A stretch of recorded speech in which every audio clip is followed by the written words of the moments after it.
ଯା କୁଦନ୍ତୁ ତୁଷାରହାର ଧବଳା, ଯା ଶୁଭ୍ର ବସ୍ତ୍ରାବୃତା, ଯା ବୀଣା ବରଦଣ୍ଡ ମଣ୍ଡିତାକରା, ଯା ସତ୍ବା ପଦ୍ମସନା, ଯା ବ୍ରହ୍ମ ଶଙ୍କର ପ୍ରଭୁଦେବୀ ଦେବେ ସଦା ବନ୍ଦିତା, ଯା ମା ସମାପାତ ସରସ୍ୱତୀ ଭଗବତୀ ନିଶେଷ ଜାଢାପା। ନମସ୍କାର, ଆପଣ ସମସ୍ତଙ୍କୁ ମୋ ଚ୍ୟାନେଲକୁ ଆପଣଙ୍କୁ ହାର୍ଦ୍ଦିକ ସ୍ୱାଗତ। ଆଜିର ଭିଡ଼ିଓରେ ଆମେ ଶୁଣିବା ମା ସରସ୍ୱତୀଙ୍କର ଦିବ୍ୟ କଥା, ଯାହା ଆମକୁ ଜ୍ଞାନ, ବୁଦ୍ଧି ଏବଂ ବିବେକର ପଥ ଦେଖାଏ। ଯଦି ଆପଣ ବିଦ୍ୟାର ସଫଳତା, ଜ୍ଞାନରେ ଉନ୍ନତ ଏବଂ ସଙ୍ଗୀତରେ ସଫଳତା ପାଇବାକୁ ଚାହୁଁଛନ୍ତି, ତେବେ ଏଇ ଯେଉଁ ମୋ କଥାକୁ ଶେଷ ପର୍ଯ୍ୟନ୍ତ ନିଶ୍ଚୟ ଶୁଣନ୍ତୁ। ଭିଡ଼ିଓ ଆରମ୍ଭ କରିବା ପୂର୍ବରୁ ମା ସରସ୍ୱତୀଙ୍କ ପାଖରେ ମୋର ବିନମ୍ର ପ୍ରଣାମ। ପ୍ରାଚୀନ ସମୟର କଥା, ଯେତେବେଳେ ଏହି ସୃଷ୍ଟି ନୂତନ ଭାବେ ଗଢ଼ା ହୋଇଥିଲା, ଚାରି ପାଖରେ ଅନ୍ଧକାର ଛାଇଥିଲା। ନା ଜ୍ଞାନ ଥିଲା, ନା ବୁଝିବାର ଶକ୍ତି ଥିଲା, ନା ସଙ୍ଗୀତ, ନା କିଛି ବି ନଥିଲା। ମନୁଷ୍ୟ, ଦେବତା, ଅସୁର ସମସ୍ତେ ଭ୍ରମରେ ଥିଲେ। କେହି ମଧ୍ୟ ସଠିକ ଏବଂ ଭୁଲର ଭେଦ କରିପାରୁନଥିଲେ।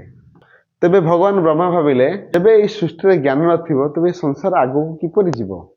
ଭଗବାନ ବ୍ରହ୍ମା ଗଭୀର ତପସ୍ୟାରେ ଲୀନ ହେଲେ। ଭଗବାନ ବ୍ରହ୍ମାଙ୍କ ଦିବ୍ୟ ତପସ୍ୟାର ଏକ ଦିବ୍ୟ ଆଲୋକ ପ୍ରକାଶିତ ହେଲା। ସେହି ଆଲୋକରୁ ମା ସରସ୍ୱତୀଙ୍କର ଅବତୀର୍ଣ୍ଣ ହେଲା।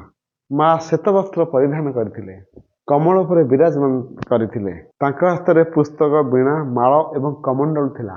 ମା ସରସ୍ୱତୀ ଯେତେବେଳେ ବୀଣାର ତାର ଛୁଇଁଲେ, ସେତେବେଳେ ସୃଷ୍ଟିରେ କମ୍ପନ ସୃଷ୍ଟି ହେଲା ଏବଂ ସଙ୍ଗୀତ ଏବଂ ନୂତନ କମ୍ପନ ସଙ୍ଗୀତ ସୃଷ୍ଟି ହେଲା। ପଶୁପକ୍ଷୀ କଥା କହିବାକୁ ଆରମ୍ଭ କଲେ ଏବଂ ମନୁଷ୍ୟ ଚିନ୍ତା ଏବଂ କିଛି ଉନ୍ନତ ଚିନ୍ତା କରିବାକୁ ଆରମ୍ଭ କଲା ଏବଂ ସଂସାରରେ ବିଦ୍ୟାର ଆଲୋକ ପ୍ରକାଶିତ ହେଲା। ମା ସରସ୍ୱତୀଙ୍କର ପ୍ରତୀକର ଗଭୀର ଅର୍ଥ ଅଛି।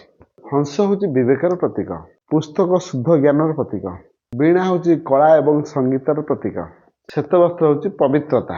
ମା ସରସ୍ୱତୀ ଶିଖାନ୍ତି ଯେ ଜ୍ଞାନ ସହିତ ବିବେକ ଏବଂ ଚରିତ୍ର ନିତ୍ୟାନ୍ତ ଆବଶ୍ୟକ। ମା ସରସ୍ୱତୀଙ୍କ ପୂଜା ପ୍ରତିବର୍ଷ ବସନ୍ତ ପଞ୍ଚମୀରେ କରାଯାଏ ବୋଲି ଶ୍ରୀପଞ୍ଚମୀ କହନ୍ତି। ଏହି ପୂଜାକୁ ବିଦ୍ୟାରମ୍ଭର ପ୍ରତୀକ ଶିକ୍ଷା ବୋଲି ମନାଯାଏ ଏବଂ କେହି ନୂତନ ଘର ପ୍ରବେଶ କରିବା, ନୂଆ ଘର ନିର୍ମାଣ କରିବାକୁ ମଧ୍ୟ ମାନିଥାନ୍ତି। ଏହି ଦିନ ଶିଶୁମାନଙ୍କର ପ୍ରଥମେ ଖଡ଼ି ଛୁଆଁଯାଏ, ଏବେ କଲମ ଧରାଯାଉଛି। ଛାତ୍ର, ଶିକ୍ଷକ, କଳାକାର ସମସ୍ତେ ମା ସରସ୍ୱତୀଙ୍କର ଆଶୀର୍ବାଦ ଭିକ୍ଷା କରନ୍ତି। ମା ସରସ୍ୱତୀଙ୍କ କଥା ଆମକୁ ଶିଖାଏ, ଜ୍ଞାନ ହିଁ ସର୍ବଶକ୍ତି। ଯାହାଙ୍କ ପାଖରେ ବିଦ୍ୟା ଅଛି, ସତରେ ସେ ଲୋକ ଧନୀ। ଯଦି ମା ସରସ୍ୱତୀଙ୍କ କଥା ଏହି ଭିଡ଼ିଓରେ ଆପଣଙ୍କୁ ଭଲ ଲାଗିଥାଏ, ଏ ଚ୍ୟାନେଲକୁ ଲାଇକ୍ କରନ୍ତୁ ଏବଂ ନିଜ ପ୍ରିୟଜନଙ୍କୁ ସେୟାର କରନ୍ତୁ ଏବଂ ଚ୍ୟାନେଲକୁ ସବସ୍କ୍ରାଇବ୍ କରିବାକୁ ଭୁଲନ୍ତୁ ନାହିଁ। ସରସ୍ୱତୀ ଏବଂ ଜ୍ଞାନ, ବୁଦ୍ଧି ଏବଂ ଦୟାର ଆଶୀର୍ବାଦ କରନ୍ତୁ, ଏହା ହିଁ ମା ପାଖରେ ପ୍ରାର୍ଥନା। ଜୟ ମା ସରସ୍ୱତୀ।